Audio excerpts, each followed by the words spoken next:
Salam dan bahagia Ibu dan Bapak guru hebat. Di kesempatan ini kita akan mengulas materi yang berjudul Teori Konvergensi dan Pengaruh Pendidikan berdasarkan pemikiran Ki Hajar Dewantara. Agar kita dapat memahami hakikat dan tujuan pendidikan berdasarkan gagasan Ki Hajar Dewantara, sehingga apa yang kita praktikkan di dalam kelas sesuai dengan cita-cita pendidikan nasional.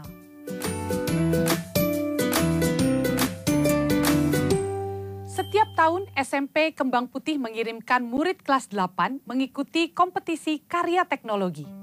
Salah satu murid yang mengikuti kompetisi yaitu Madia, karena ia mendapatkan peringkat kedua di kelasnya. Wali kelas tanpa ragu meminta dan mendaftarkannya mengikuti kompetisi tersebut. Madia pun mengiyakan dan terpaksa bersedia mengikutinya karena segan dan takut menyinggung guru wali kelasnya yang terus-menerus membujuknya. Meskipun awalnya ia tolak karena ia tidak ada minat mengikutinya.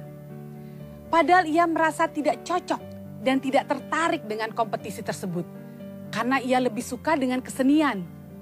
Ia merasa teman sebangkunya, Yani, yang seharusnya didaftarkan lomba karena ia tahu Yani sangat tertarik dengan teknologi dan pandai dalam mengoperasikan teknologi-teknologi baru dengan cepat. Tapi sayangnya ia tidak masuk 5 besar peringkat di kelas.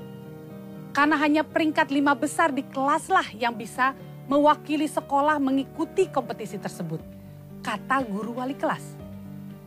Seringkali sebagai guru, kita tanpa sadar menggeneralisasi kemampuan murid, hanya karena murid tersebut lebih tinggi peringkatnya. Murid dianggap mau dan mampu akan semua hal seperti cerita Madia. Ibu dan Bapak guru, apakah betul kita sebagai pendidik lebih tahu apa yang diinginkan oleh murid? Teori konvergensi didasarkan atas 2 teori utama. Yang pertama, teori tabula rasa yang beranggapan bahwa kodrat anak ibarat kertas kosong yang dapat diisi dan ditulis oleh pendidik dengan pengetahuan dan wawasan yang diinginkan pendidik. Yang kedua, teori negatif yang beranggapan bahwa kodrat anak ibarat kertas yang sudah terisi penuh dengan berbagai macam coretan dan tulisan. 2 teori yang dikenal juga sebagai aliran daya pendidikan ini tidak serta-merta membuat Ki Hajar Dewantara menganggapnya mutlak sebagai suatu kebenaran. Tetapi Ki Hajar Dewantara memberikan pandangan baru dengan menggabungkan atau mengintegrasikan kedua pendekatan teori tersebut menjadi suatu pendekatan yang disebut dengan teori konvergensi. Ki Hajar Dewantara percaya bahwa kodrat manusia sebagai suatu kertas yang sudah terisi dengan tulisan-tulisan yang samar dan belum jelas arti dan maksudnya. Maka, tugas pendidikan adalah membantu manusia atau individu untuk dapat menebalkan dan memperjelas arti dan maksud tulisan samar yang ada di kertas tersebut dengan tuntunan terbaik.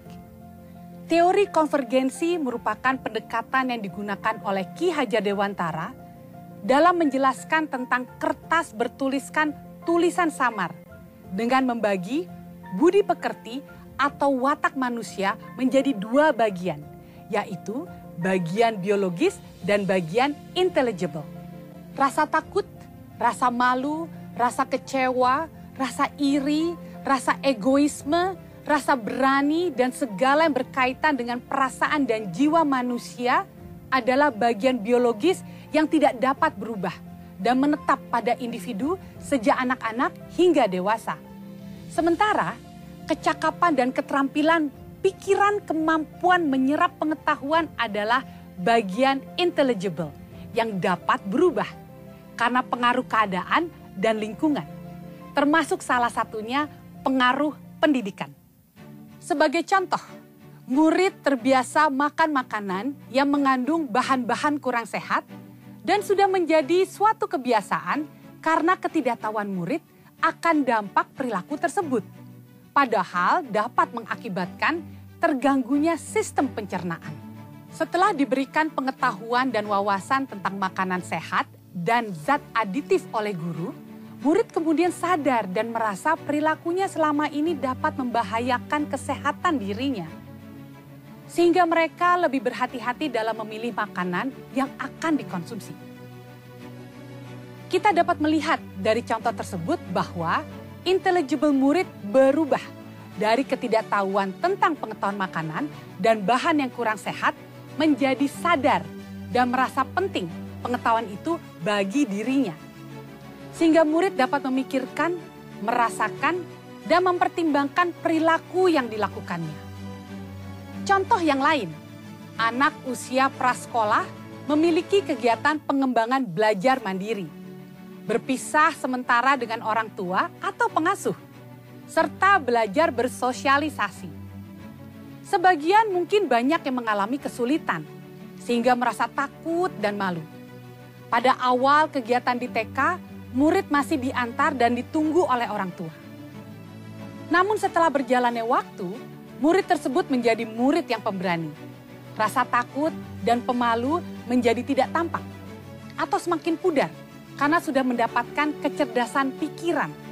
Sehingga murid tersebut mulai pandai menimbang dan memikirkan sesuatu serta dapat memperkuat kemauannya untuk tidak malu dan tidak takut. Hal inilah yang menyamarkan rasa takut dan malu yang dimiliki murid tersebut.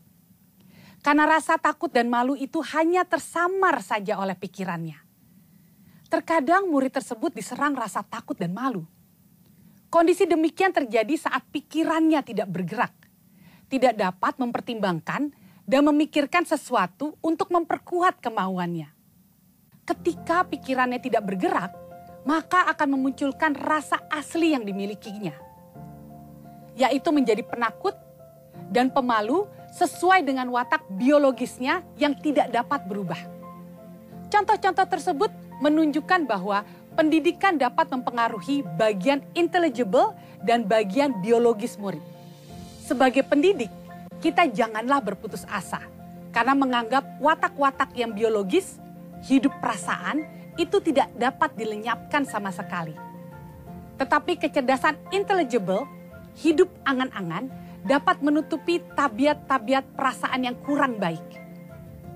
Namun, perlu diingat bahwa dengan kita sebagai pendidik dapat membantu murid untuk menguasai diri secara tetap dan kuat, sehingga murid akan dapat melenyapkan atau mengalahkan tabiat-tabiat biologis yang kurang baik itu. Melalui proses pendidikan kecerdasan budi pekerti murid akan bertumbuh dan berkembang.